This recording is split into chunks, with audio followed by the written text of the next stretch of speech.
A Bao A Qu, a legendary being that transforms as it ascends a sacred staircase, symbolizing the quest for enlightenment. We're talking about a creature, a monster, supposedly from a legendary tower in India. But here's the hook.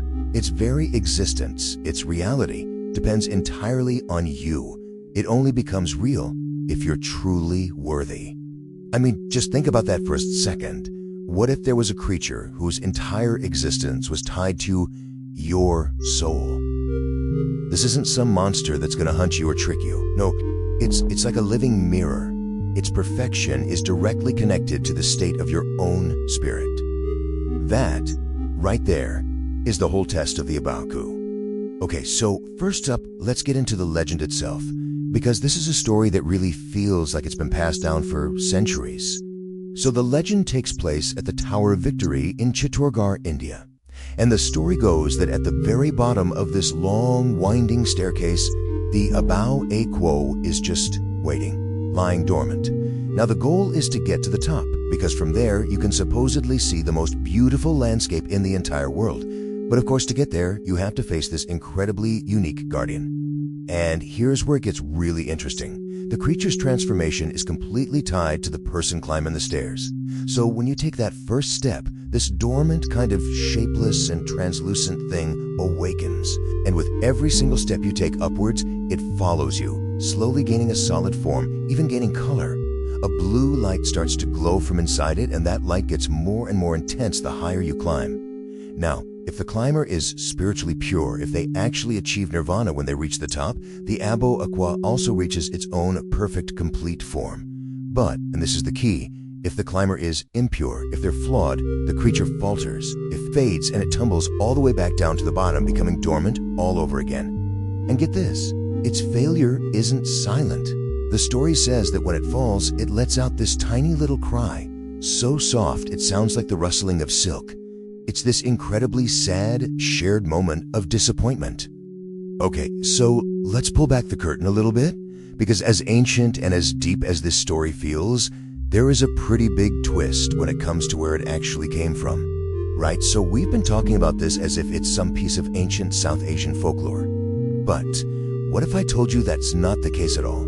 What if its roots are actually much, much more modern and way more literary? So let me introduce you to the real creator, Jorge Luis Borges.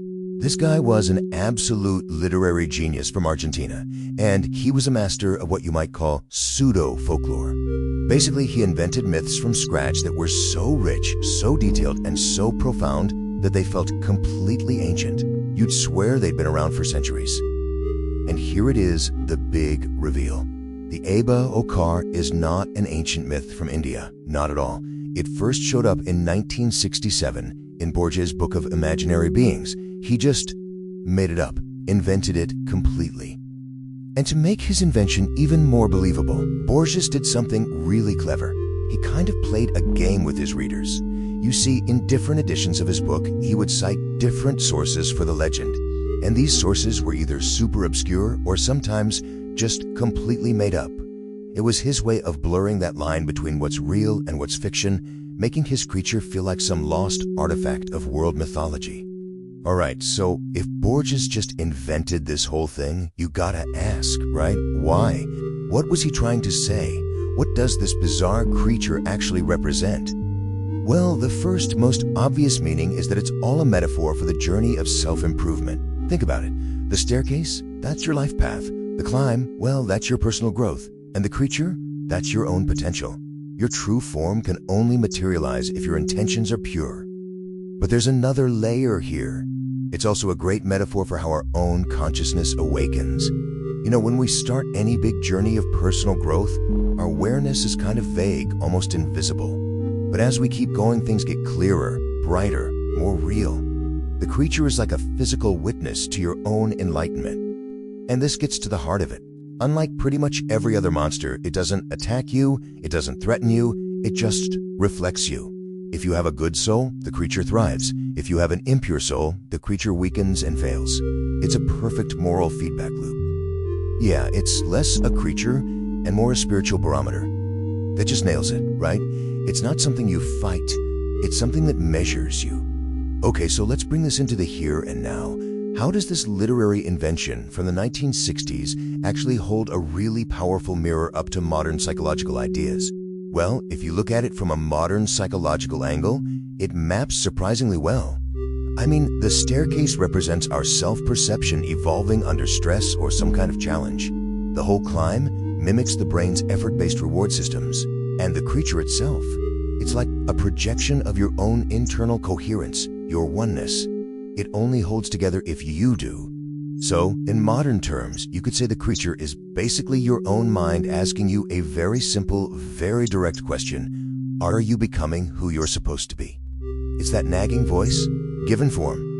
And that's what makes this whole idea so unsettling. When you really think about it, what makes the A Bao A Qu so creepy isn't what it does.